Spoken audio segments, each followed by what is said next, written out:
All right, folks.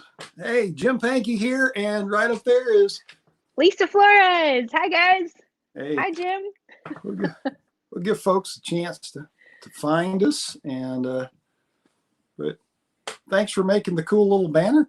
That's pretty neat. You're welcome. It looks neat. Thanks for shifting your hips with me last week. Hey, it's what we do around here. We get them moving. Any closer to belly dancing after that? Well, yeah, I almost signed up for a class, but you know, it was canceled because of the COVID virus. So, hey, tell us about your shirt. I like your banjo themed shirt. Yeah, it's my Bluegrass Angel shirt. Yeah? There was a shop. There was a place there in Chattanooga several years ago, Bennett Salvage. I don't think they're there anymore, but they used to do a bluegrass show. And shout out to Cindy Pinion. She was the one, I think, that organized that. So, hey, Cindy. Oh yeah, thanks, Cindy. If y'all are ever in the Chattanooga area and you're checking out bluegrass stuff, there's a good possibility that Cindy had something to do with that. So she's a mover and shaker in yes in the bluegrass world, at least in my bluegrass world. So yeah. All right. Absolutely. Oh, we got people. We got 22 folks. We got some thumbs up already, and it looks like there might be a comment or two. Let's see what we got here. Oh, we got Jeff and Chris and Luke. Hi, guys. Hello. So, obviously, we're doing this to help you as the musician. And what, I mean, I can teach you another song. I can show you another lick. But, there's stuff that I do in my day-to-day routine that either helps or hurts what I'm doing. And so Lisa being the expert in movement and me being the banjo player, let me show you kind of what I do just, as part of a warm-up. And I do know that as I have gotten older, my warm-ups take longer. I know that when I was 17, 18 years old, I'd get the banjo out of the case and, I was flying at 150 to 180 beats a minute. No problem. Didn't miss a thing. It wasn't that big of a deal. But as I've aged, I find it takes a little longer to warm up. I would dare say that my warm-up time is probably equivalent to a lot of people's time that they're actually just putting in practicing. So it takes, I spend 30 to 45 minutes just warming up, just getting things moving. And until I feel like, I don't want to get fatigued, but I also want to feel comfortable with what I'm doing, as far as a warm-up goes. And of course, I start off with just some finger stretches, and we did, the finger stretches, and I do them all individual. Lisa taught us about finger ringing in one of the, I forget what, that was in number 2. The first one. It was in the first one. Yeah. So finger ringing, I do that. I do some finger stretches, and I just get moving. I warm my hands up, fronts and backs, and also warm up my forearms and arms, and we talked about that in video 1. So these are things that I'm doing that before I even play, before I even get a banjo out of a case. These are things that I'm doing, and especially on a day like today, it's humid. We got a little drizzle of rain. It's kind of cool. So different from yesterday, and it was So I like to get my hands warmed up and just warm. Warm is nice. And then I'll sit with the banjo and just I'll just pick a pattern, whatever that pattern is. A lot of times for me, it's just a forward roll.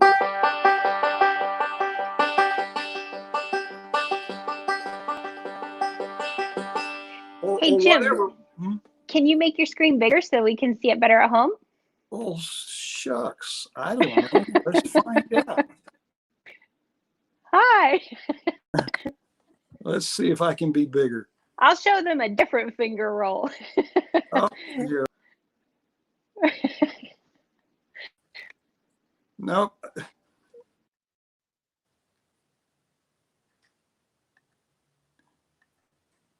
Hey, perfect. I did it.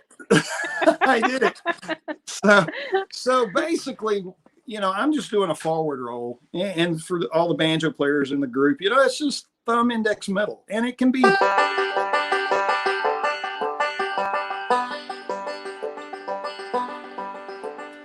And I just do that. And then other rolls.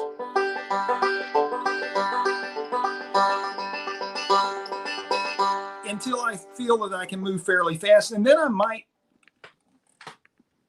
where am I? There I am. Then I might play a song. Just something slow, something, you know, medium tempo, nothing crazy fast, because just like running, you know,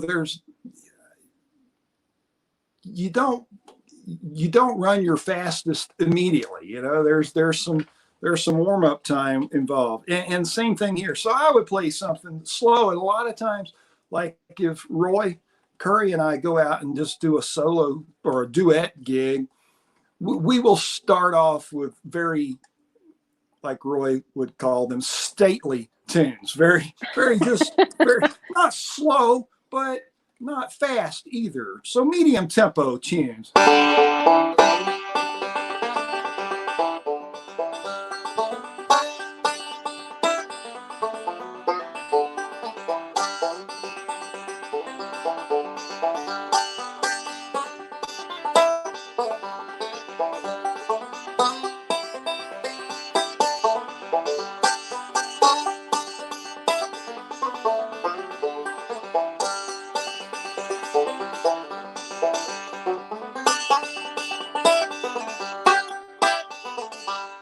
And so something slow, and don't try to jump into anything blazing fast right off the bat. Don't try to, you know, you don't want to, you know, put on Earl Scruggs's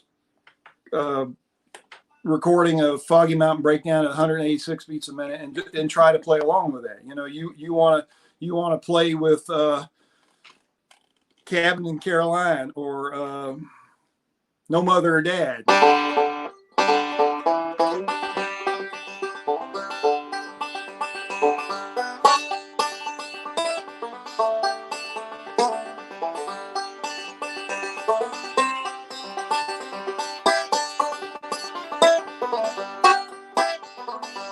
And you would want to do that for a while, until your fingers loosen up, until I know, kind of in my world, as I get warmed up, I find that my accuracy improves. So I'm not hitting strings out of time. I'm not hitting wrong strings. It just kind of loosens up. And then I feel myself relax, because, okay, so confession, I haven't played banjo today. You're hearing the first time I actually picked this up. And so I feel a lot of tension in my hands. And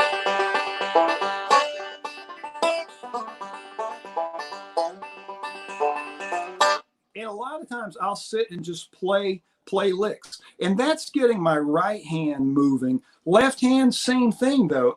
As I start to get warmed up with the right hand, then I'll start doing more stretches and things with my left hand. I'm reaching with my pinky.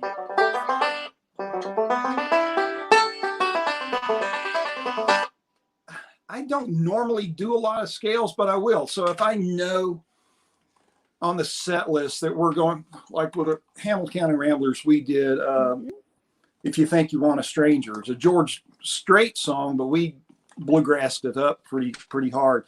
And so there's some big stretches in there. So I'll sit, I'll do those stretches if I know that thing's on the set list, because I want to be able to reach with my pinky. Other songs like so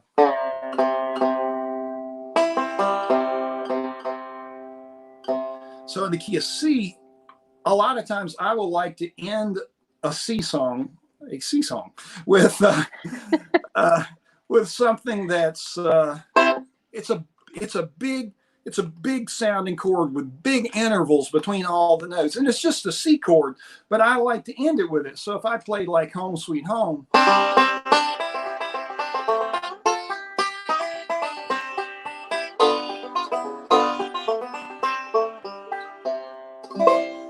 want to end with that big sounding interval. So that's a 1, 2, 3, 4. It's a 5-fret stretch, and I've got big hands. But I even teach, students this that have smaller hands, and so that way, I just don't tell them it's a big stretch.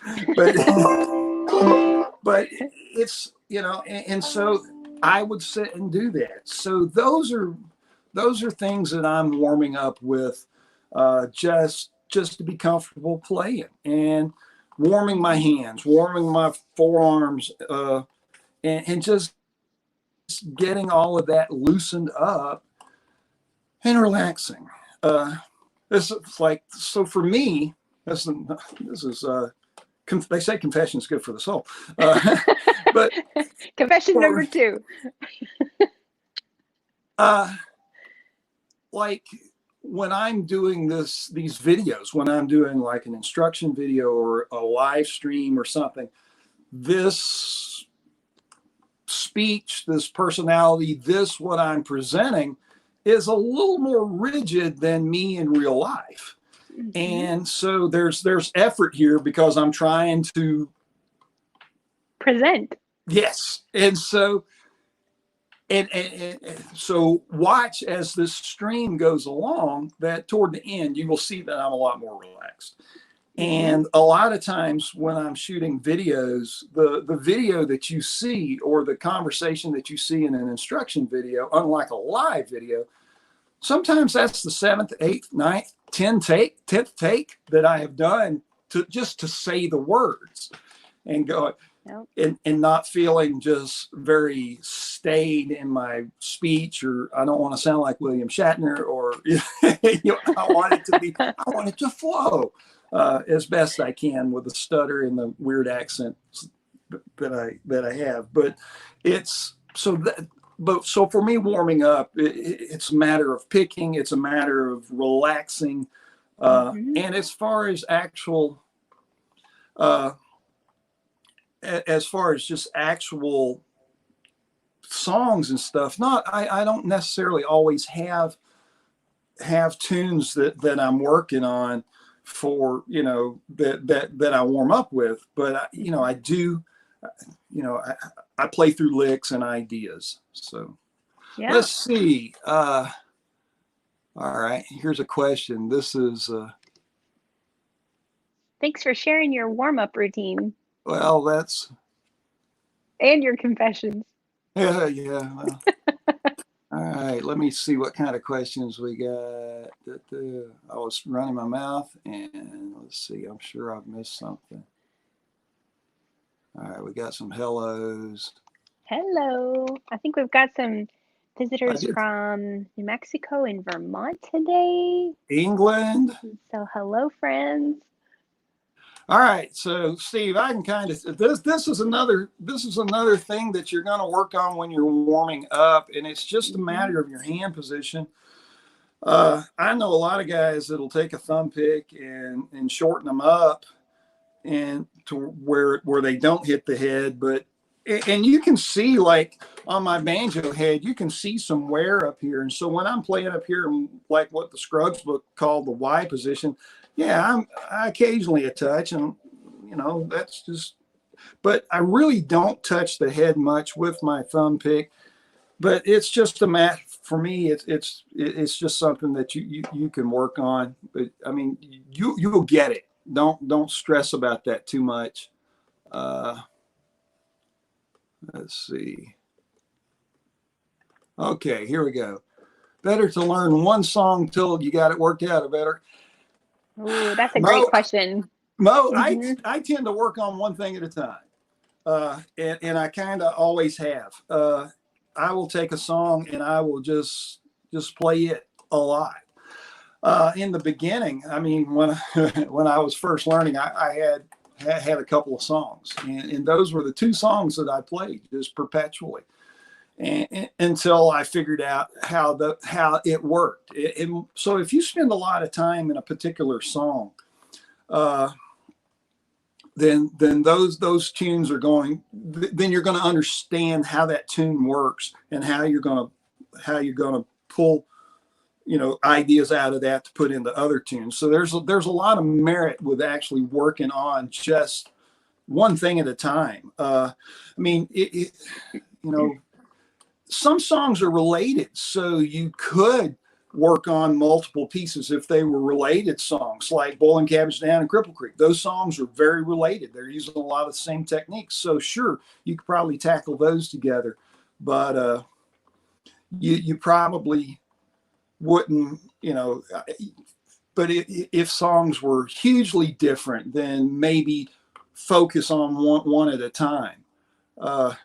There's a guy out here, David Stafford. If y'all don't know David, David's a local guy here in my county, and I've known David since we were in high school, and definitely one of the best banjo pickers that I knew growing up. And David plays a lot of Don Reno stuff, and so it has put a great deal of focus in that, which is, you know, and if you're going to focus on that, then you really got to focus on it. And because if you're studying Don Reno and you're learning that style of tunes, then to switch over and learn some Stanley stuff or Scruggs stuff, it becomes this huge thing. So yeah, that's just so for me, one at a time. Let's see. You don't mix your peas and carrots either, then, do you? Let's see.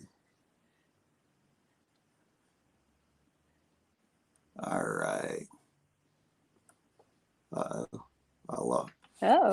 lost Mo here. I need to. Oh, Mo thanks us.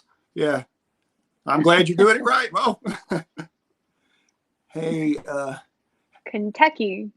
Oh, he's from Kentucky, maybe. Yeah, Rod's from Kentucky. Let's see. As a bass player, I listen for the root, right? Yeah, listen for that root. Wait a minute. I'm trying to find. There's my question. Y'all are throwing me comments, and before I can click it, they've moved. How do you maintain a relaxed right hand without losing accuracy? Well, you know the answer to that. Mm-hmm. Repetition. You know the answer to that. That's practice. That's practice. All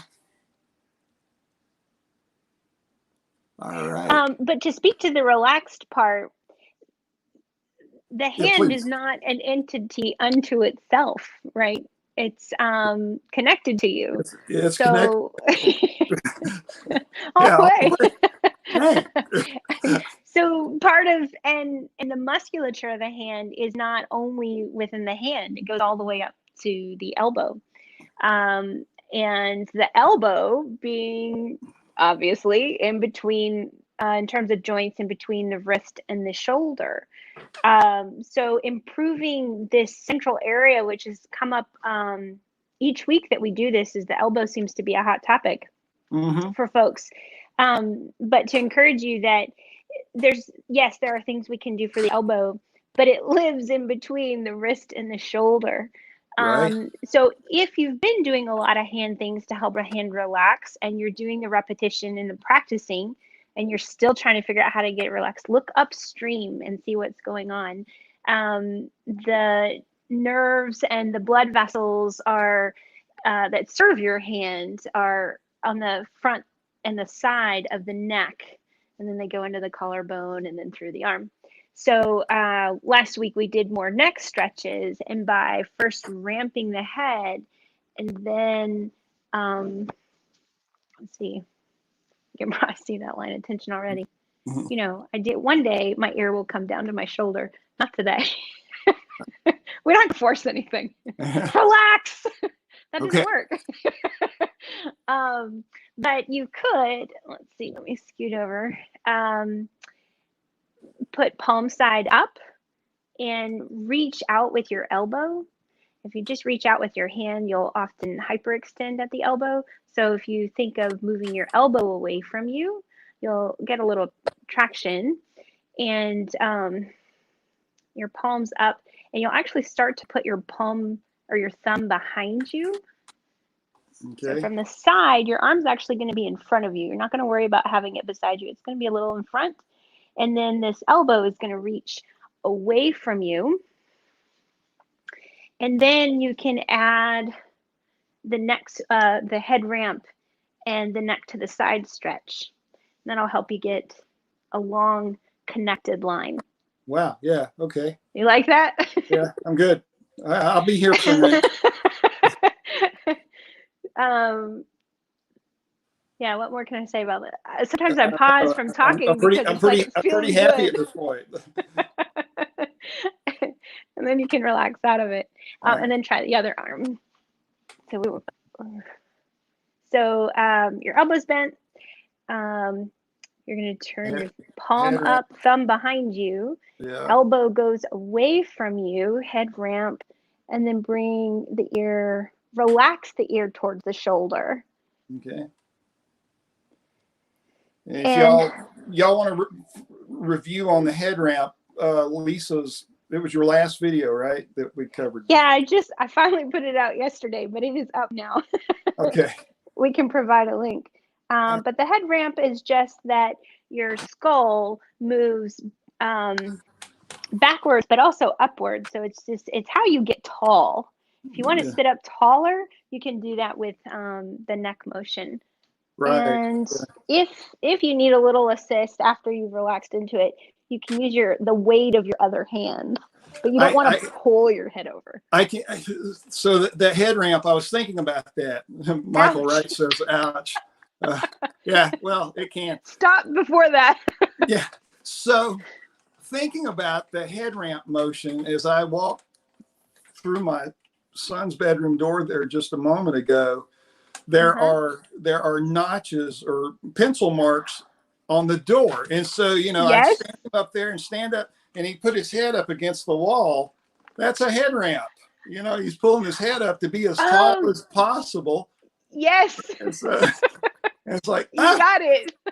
So what a great memory. Think about when you're standing up against the wall, somebody's going to measure how tall you are, and you're going to pull your head, you're going to stretch your head up and back, and there's your head ramp. There's your head ramp. Yes. You can be a whole inch and a half taller. Maybe like 3/4 of an inch. Okay, whatever. Now, I got a long neck.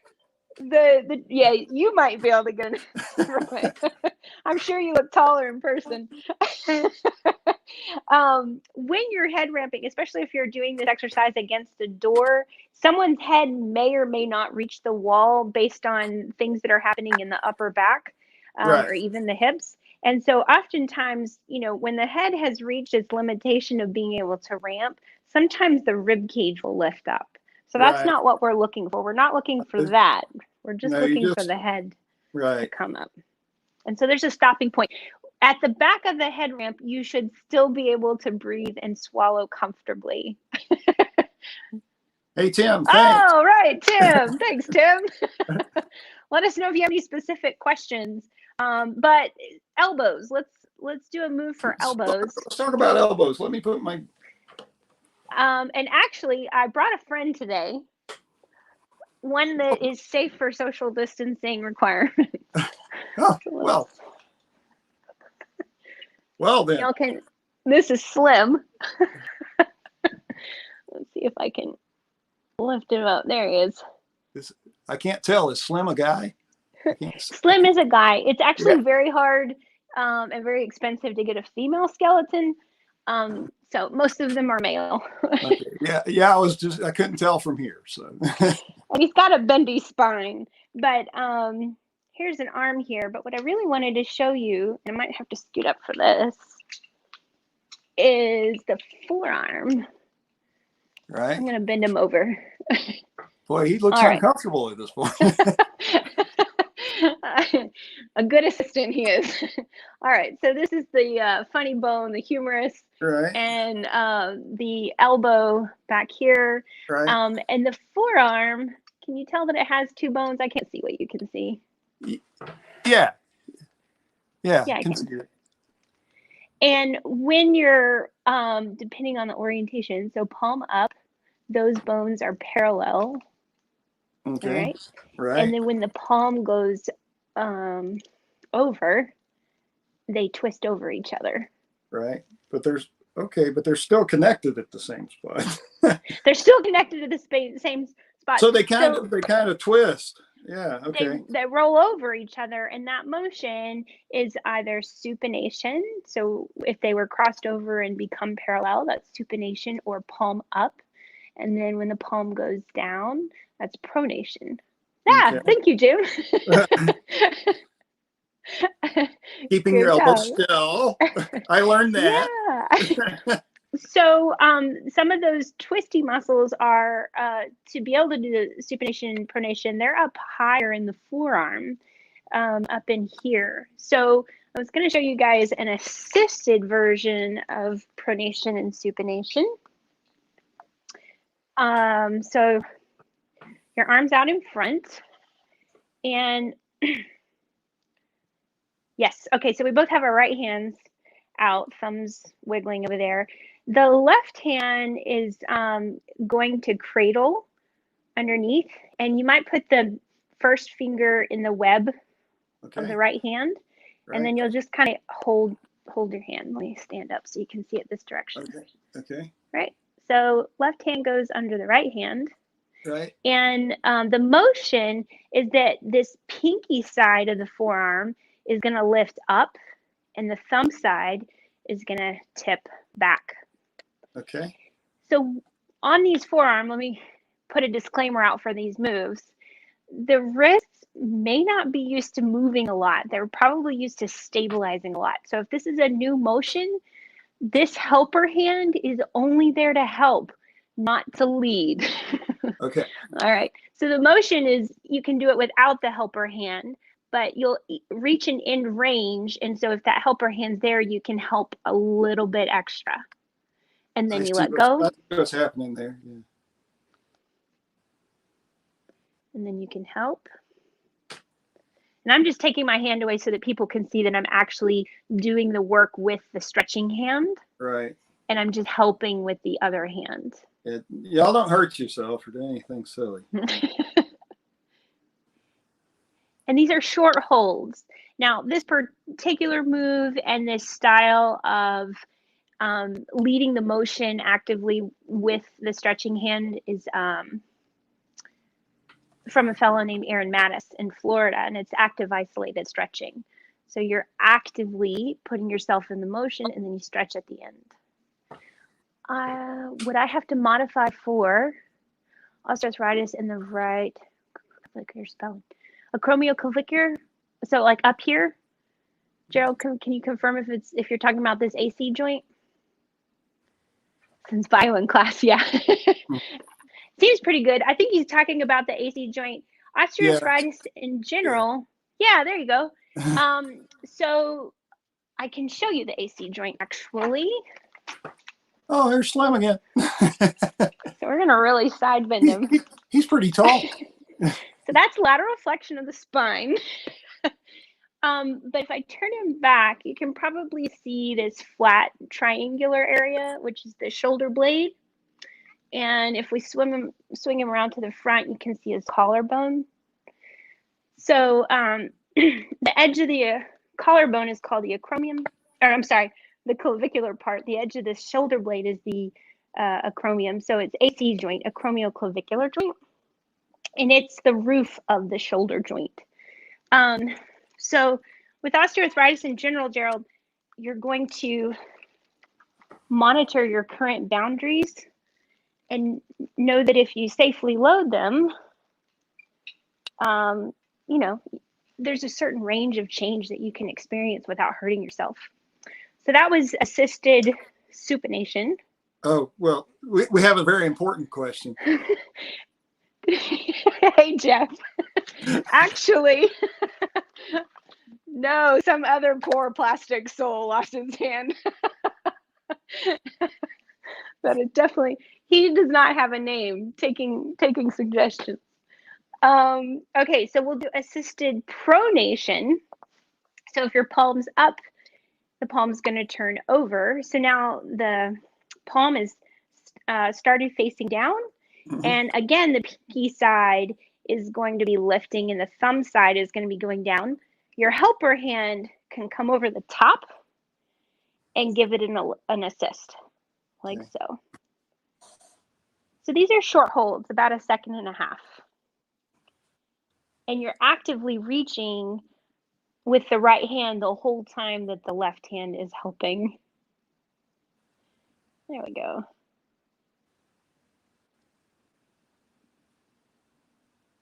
Like so. How's that feel for you, Jim? I'm liking that. Let me also mention that the word stretch might be problematic. Right. When some of these things are called stretches, because I think it's closely associated with an expectation of a certain feeling. And that particular, the one that we just did, I don't know that you would have felt any stretch in the elbow. No.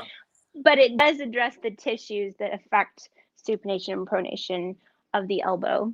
So that'd be worth trying. You know, it's just learning something new, Tim. Is it bad? Well, bad is one of those judgment words, and it would be relative to what you want to do. So long term, I think it's beneficial to work on increasing that range, but I can feel that in my shoulder and my elbow. Neat. That is neat, Gerald. That's great. But you'll probably notice if you're watching this, yes, I am familiar with Wim Hof. These stretching can greatly improve arthritis. Yeah. Breathing is one of those parameters to a form of an exercise. If you've stopped breathing, you've probably passed your boundary.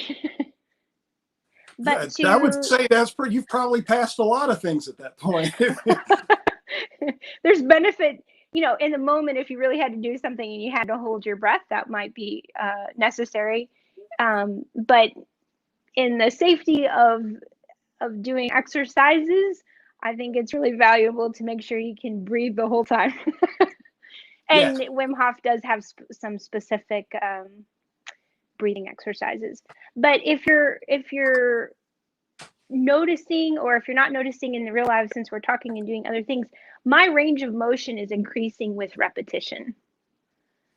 So right. I think that was Tim who was asking about, like, his hand doesn't go that far. There's no expectation that it would go there the first time. So then the other yeah, your hand goes really far. All right, so I'm going to change my angle so the camera can see. So I'm just palm up, right, and then I'm reaching my palm to face the outside or to the left, and then I'm assisting. I'm impressed. Well, like you, I haven't stretched my hands today, so it's just working. And then so for the pronation on the other arm, palm's going to go down. Now, the thing to watch for is the wrist bend. Sometimes the wrist wants to bend, so keep that wrist flat. And the palm's already facing down, and now you're trying to turn your palm without bending your wrist to face the outside. And then you can bring your helper hand over the top to give it a little assist.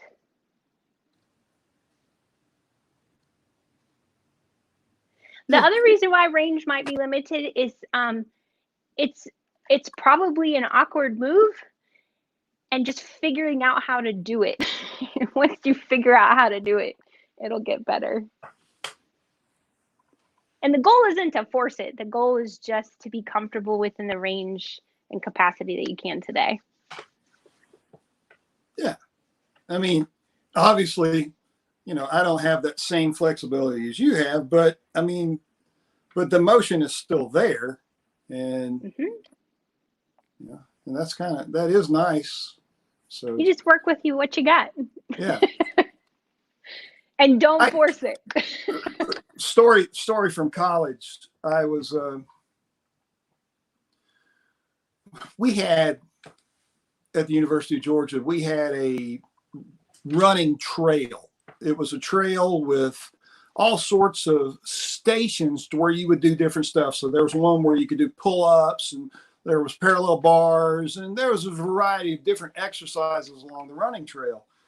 Mm-hmm. And while I was going along the trail, and people would start at different spots, and there was a guy there, and he was warming up and doing some stretches, and some guy walked by and said, "Hey, buddy, no pain, no gain." And this guy that was doing the stretches turned around and pretty much corrected him. It's like, I love it. That's not necessarily true. He says, if there's pain, you might be hurting yourself.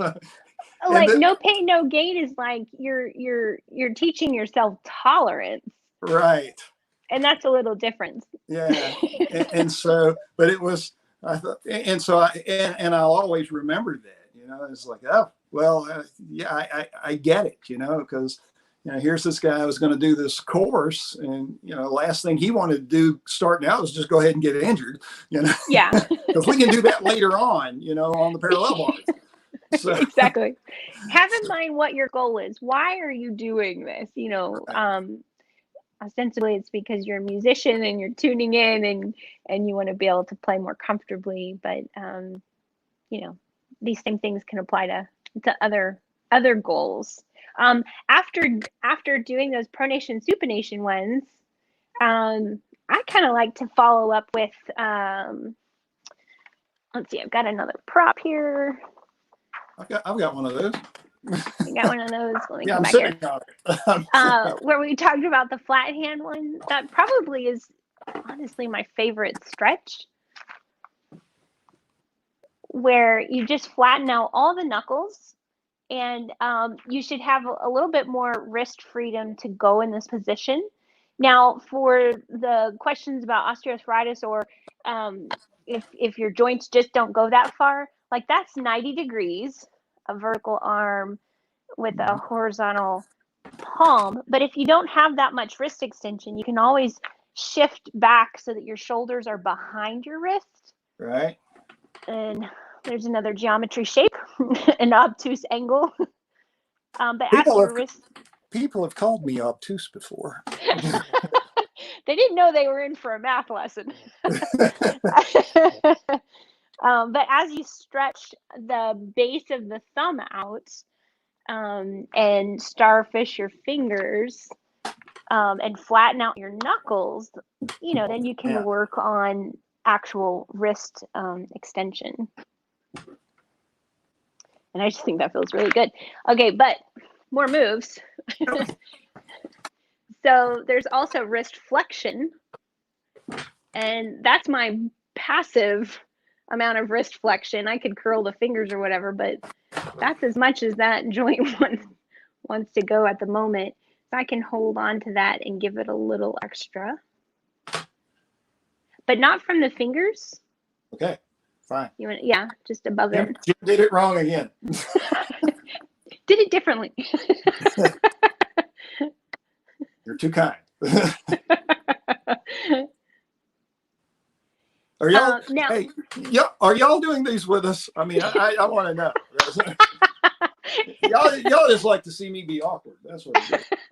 Now, to the one that you were doing, there is a version where you can use the fingers and you can hold one finger at a time and keep your elbow and your arm by your side. Don't let it flare out, and let your wrist bend all that it will, and then reach your fingertip towards your forearm. Okay. Now, that first finger on me is not going today. Yeah, I feel that I feel that right here. Yeah, I tend to feel it even kind of on the hand, but you feel it back there. Well, I'm feeling it all the way. Yeah, I'm feeling it as far as back there. But yeah, I feel it. Well, yeah. And then just bring each finger. So I'll show the face forward version. So you're not going to let your arm, you're going to keep it straight ahead as well. That's kind of a fun one. Yeah. Same thing with the Don't want thumb. to force it. Thumbs are different, right? So last time we did one, they have a different joint angle, and so their range of motion is different. So for thumbs, on that first video, we had the thumb, we made like a fist where the thumb was holding the first two fingers down, and we did some flexion that way. But this time for the thumbs, put the thumb under the fingers, and with your palm facing towards the other side, put the thumb under, and then reach, go this way, this motion. So it's that. The pinky side is going to go towards the forearm. Right. Okay. There you go. And that gives you a nice little thumb stretch. Yeah, I feel. Yeah, that's it. That's the stuff. Yeah. Well, I feel it. I can see it. So, yeah. The skin will spread. Yeah. Sometimes there's color changes. And it is starting to rain. And then you can do the other side. All right. Did anybody try that at home? That one feels really good.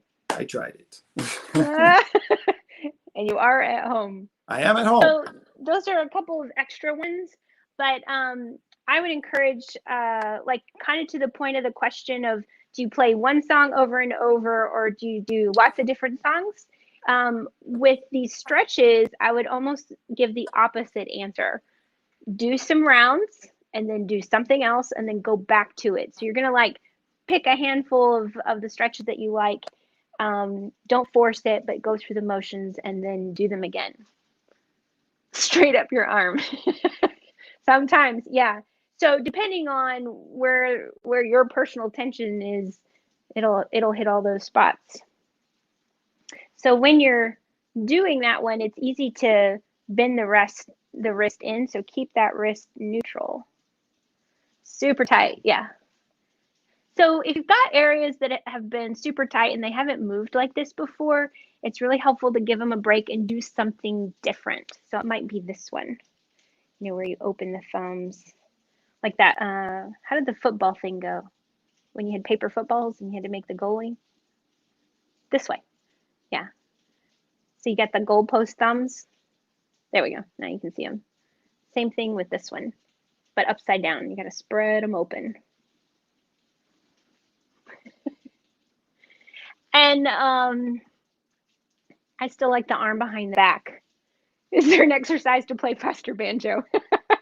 That.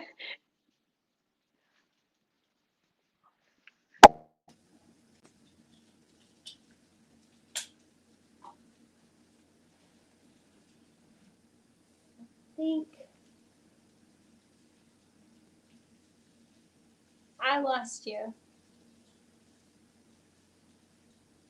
And I don't know if it's my earpiece or not.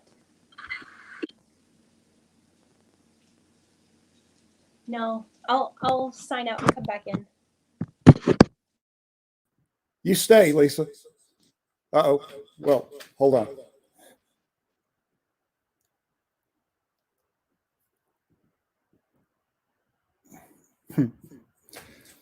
Technical difficulties.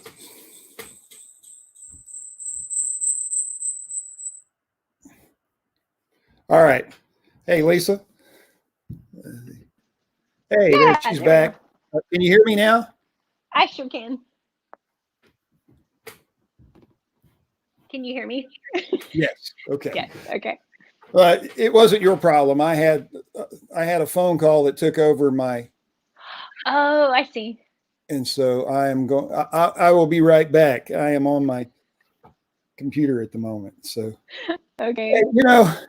Yeah, Ryan. I definitely had some echo going. Let's see. So we're talking about playing banjo faster, and so while I'm getting situated here, let me talk about that. So a lot of what all of this that we're doing, at least from my perspective, these are things, that help you have a more relaxed hand, arms, shoulders, elbows.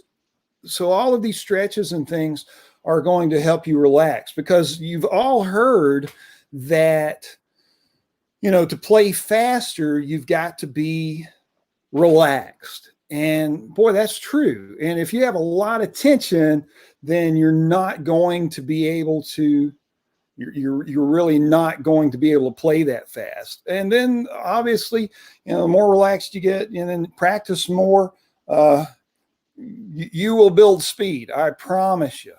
Let's see here. All right. Da, da, da. Yeah, Rod, shout out to my son. He is in California right now. So yeah, Air Force. He saw my son's picture back there. Yeah, that's his that was his basic training video picture. Congrats to your son, Rod Chop. That's right. All right, here. Okay. I'm going to disappear and I will be right back. And while he's gone, I will tell you guys, one of the things we wanted to talk about today was sitting, which is why I brought a chair, and how to change positions. So you're back. Welcome back, Jim. I got a pop quiz for you. Okay. Can you hear me? Yeah, I can. Okay, good. So here I am. And now here I am. And here I am again. You've got a video. You've got a video on your Instagram where you are sitting everywhere. Oh yeah, time lapse. Yeah. Bolsters, the floor, piano benches, chairs, couch. Right. Not all sitting is created equal. There are different kinds of different ways to sit and different ways to rest. So the relaxation kind of made me think of it. If we shift that word to resting and resting positions, so that you can be relaxed. But I think everyone would agree that, okay, I'm sitting and now I'm standing, and that's a change in position. But if we look at the parts, like a part relative to another part, the part of me that is in a sitting position probably didn't change very much, even though I went from a chair to being on my feet. So most people think they're sitting on their tush, right? So that's what he's for. So this is the back side. Okay. There's the side. So have you ever had, and I know in the hopefully near future you will soon, a bony butt sit on your lap? Yes. Yeah. Okay, we've all got a bony butt. And sometimes that's referred to as your sits bones. Yeah, I learned about those when I was buying a saddle for my bicycle. Oh yeah, you got to get the width just in between those bones. Right. It's such a comfortable feeling. I know. So I just wanted to give people a visual of what that actually means. So I might have to zoom in here. It's awkward on wheels. All right. So you can probably see the very end of the tailbone. Let me move this camera up a little bit. There we go. All right. So we got his rib cage. We've got the spine, which is just a series of bones. And then we get the tailbone here, or the sacrum and the tailbone. And then we've got the pelvis. But really, we have two pelvises, which is like more fun to say. So you've got a left pelvis and a right pelvis, or hip in itself is pretty vague, because you can say put your hand on your hips, and that would be here at the top of the pelvis. Okay. But you've also got the hip joints, which is the bone of the thigh meeting the pelvis. So if somebody ever sits on you and they've got the bony butt, that is the bottom of the pelvis, and it's rounded. So let's see if we can spin it around. And if we move that, you can probably see a little bit more of a rounded shape to it. So that's when you're sitting on your pelvis. But when you're slumped in your chair, you're more sitting at the top of that and at the bottom of your tailbone itself. Let me turn it this way. Right. See if the lighting is better this way. All right. So it actually kind of makes like you can see a hole right there. Right. Muscles and membranes attached there. So that's what that bony part is. And so you've got the option to sit here at the pelvis level, or if you slouch back, you can sit a little higher up on the tailbone area. So let's see what that looks like in practice. Camera back down.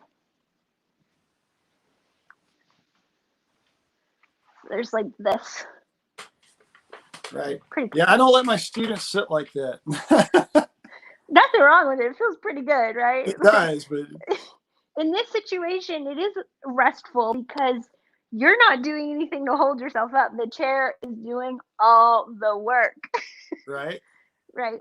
And then there's actually sitting, sometimes you can sit even without the chair holding up. It might still be that you're tipped back. So it's kind of like, sticking it out. And that's easier to do at the edge of your seat. But to help visualize it, I've got this piece of foam. It's a half circle.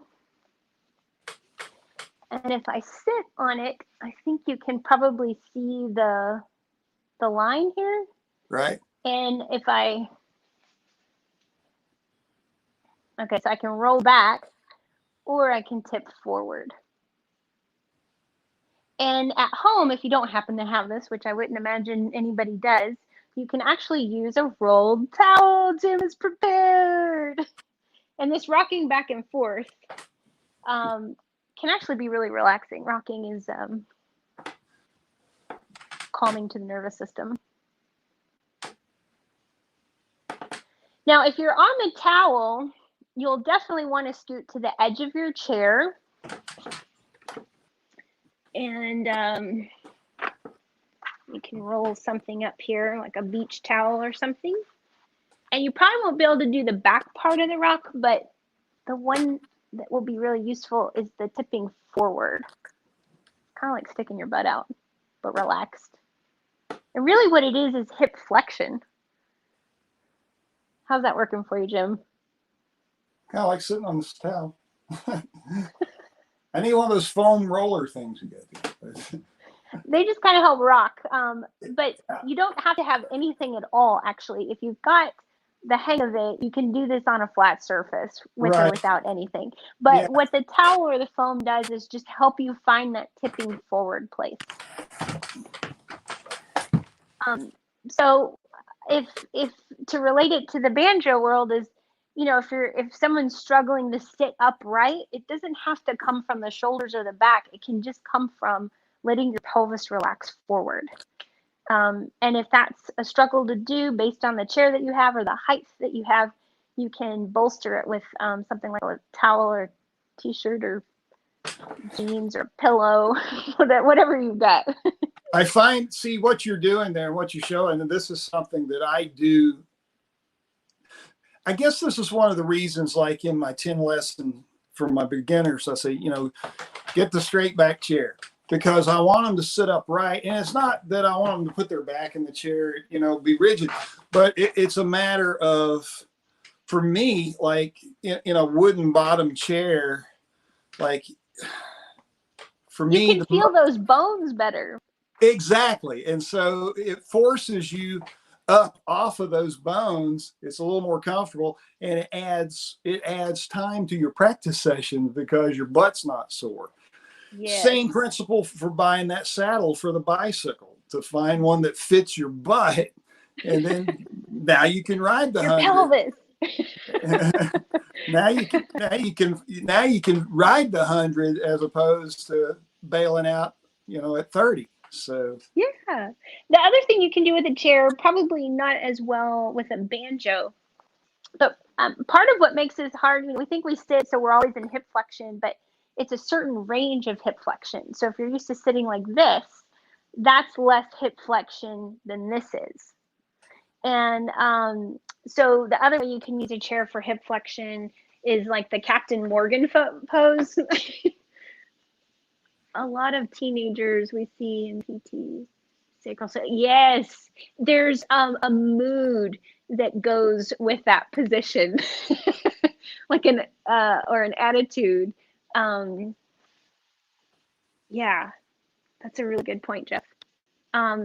So if the chair is too high, you can use something lower like a stool. And still working on the hip flexion, where you're getting your tailbone away from you, and you can just, thinking man pose.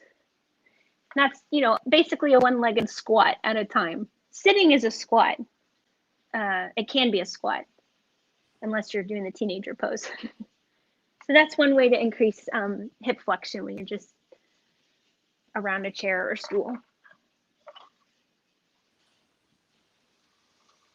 Any questions on that? All right. And again, like, neither position is really wrong or bad, but there's does it help you do the thing that you want to do? And so, like you were saying, Jim, that if you can sit on the pelvis part, it extends your playtime. It allows you to sit up. Right. Yeah. And dropped a pick off my social finger. Hold on. But yeah, so I mean, if I sit in that teenager position, well, my back doesn't like that, but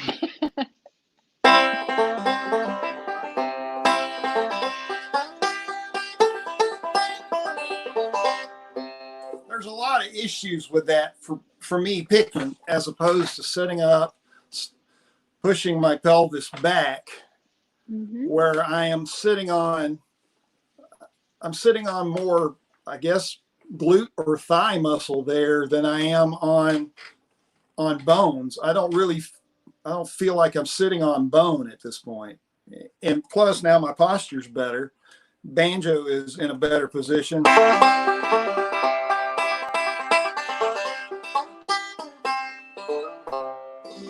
And already, it just works better for me. I mean, I've seen people play some really crazy positions, but Jeff, no, they do not. There is no such thing. We just lie to ourselves and say, "Oh yeah, this is a good one." Yeah, no, they don't. Hey, here you go. Check this out. All right, good job, Patrick. They are convenient. They're not necessary, but they are convenient. And you can use that on a flat chair. Eventually, you would be able to do that. Let's see, I think you can still see it on the floor. I don't think you can see it anymore, but you probably can see the motion. Yeah. That it's still the same motion. It's not me bending my elbows or bringing my torso forward and backwards. It's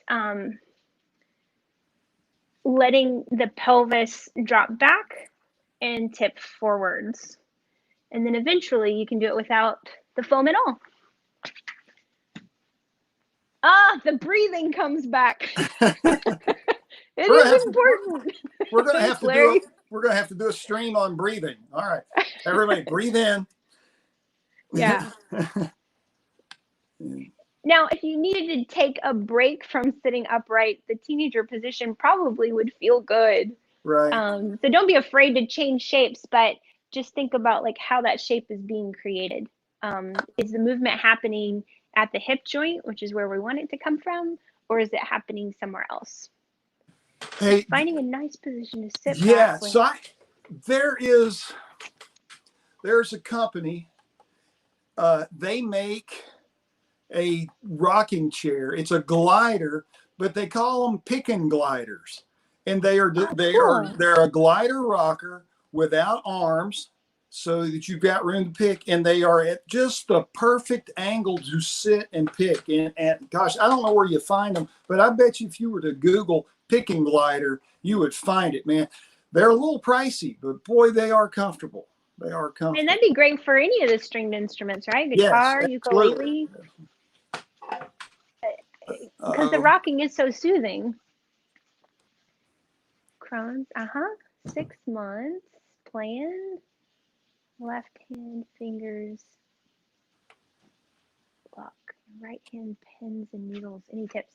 Oh, so with pins and needles, I think he's describing. Thanks for your comment, Jeff. I think you're describing like a nerve sensation. That kind of pin, like the tingling, is I don't know that that's directly related to Crohn's. I deal with that. I have an ulnar entrapment. Mm-hmm. So for anybody, your ulnar nerve is your funny bone, and there's nothing funny about it. It feels funny, but mine feels like I've bumped it about all the time. I feel that sensation all the time, and it runs up, this part of your arm, through your pinky and half your ring finger. And I feel that pins and needles right now in my pinky and ring finger. I mean, you do? Yeah. Learn more about Jim. Yeah. And so every time, Jim. I know. We're gonna have to keep a list, things we learned. But that's definitely something that, that pins and needles. I understand that. The other pins and needles sensation I know people deal with is carpal tunnel. And so, and then you're going to be dealing with thumb, index, and middle fingers. You're going to feel that pins and needles there. I probably would take some time to notice, like, characterizing it more, so that you have a better idea. Stability disc. I've never tried it on a stability disc. It would push the air back and forth. That could work. Yeah. But about like symptomatic sensations, like the pins and needles,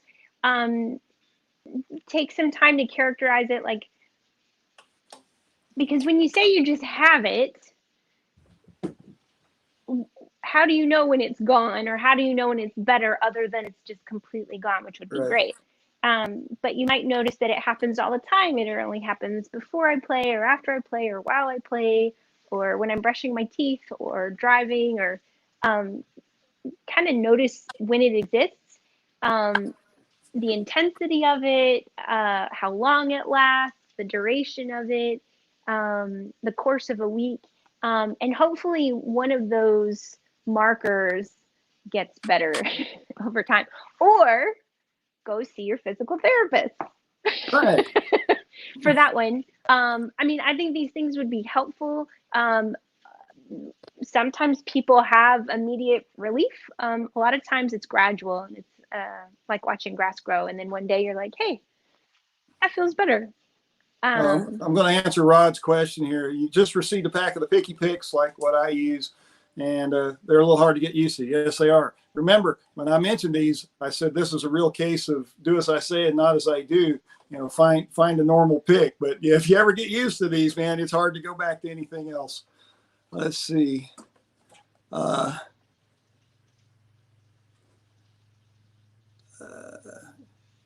right. What other moves we got today, Lisa? We've been at this an hour. Has it already been? Okay, well, let's at least do a calf stretch. Yes, let's do that. Or move the ankles. So that same towel, or if you've got the foam, I think I do need to move the camera a little bit for this one.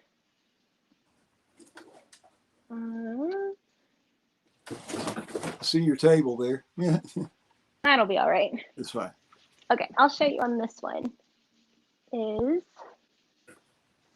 something to elevate the front of your foot. So I'm using my left foot right now, and I'm just putting the ball of my left foot, and the heel stays on the ground, and then I can take a step forward. And if there's a lot of tension, you'll have a quick bounce back.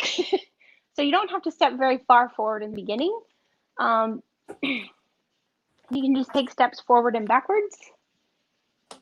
And as it eases up, you can hang out there. The thing that you won't be able to tell in these pants is that my knee is not bending. So you're not trying to, don't let it bend. That's a different stretch, actually. but the hamstrings cross the knee joint and attach on the lower bones of the leg, and the calf muscle crosses the knee joint and attaches on the thigh bone. So to benefit the ankle and the back of the knee, we'll do this with a straight leg. So from the front, that looks like stepping up and then forward. But if you don't have one of these, that's not a problem at all. You can use a towel, roll it up, and the denser it is and the taller it is, the more it will require of your ankle to bend. I kind of do this while I'm brushing my teeth. I do this when I brush my teeth. Oh, I thought you said you kind of brushed your teeth. Kind of brush my teeth. I kind of brush my teeth and I kind of stretch my ankles. But this one feels really good. I think you're going to create a new fashion for us too, with one leg up and one leg down. This is good. One leg down. Yeah, so this is kind of a nice one if you've been sitting for a long time, just to get that ankle joint moving and circulation from the furthest parts away from you back up. That's probably a pretty good stretch on the Achilles tendon as well as. Yeah, absolutely. I know, like at the gym when I do calf raises, I do drop below, that motion and then come up. So now there is a difference between like what I see at the gym, or if you have stairs. It wouldn't be this stool, but I don't have stairs, where people will drop their heel back. Right. Is that what you're talking about? Yeah. I would not recommend that for a calf or an Achilles stretch. If you were trying to work on the up phase, right, to get the fuller range of motion for plantar flexion, but to actually stretch and relax in it, I wouldn't recommend it. Because if you have a lot of tension in the Achilles or the calf, or even the bottom of the foot, and your heel is just hanging off the backside with nothing to land on, right, if you've gone too far, it's too late. You can't adjust it until it's already too late. So if you're on the floor and your heel has contact with the ground, you can adjust it with the other leg or through the height of what you're stretching on. Can't go too far. I mean, once it hits the floor, it's as far as it can go. Yeah. Okay. Yeah. All right. Let's see. All right. Okay, folks. Well, that was a fun hour. That went quick. It did. It was good. Let's see here. So experiment something different.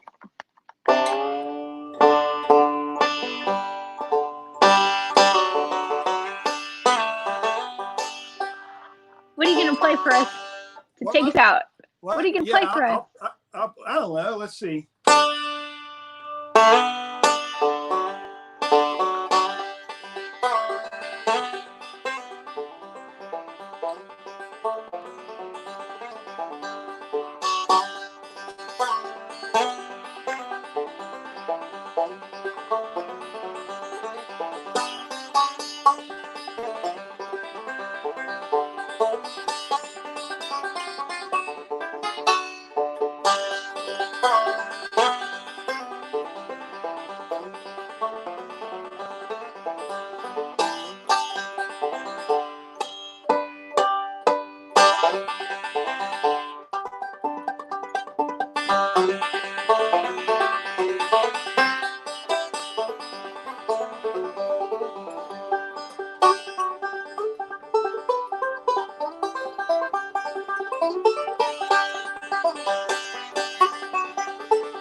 Ta-da. All right, hey Severin, thanks for the super sticker. All right, folks, we'll see y'all soon. Yeah, thanks everybody. Thanks. Bye.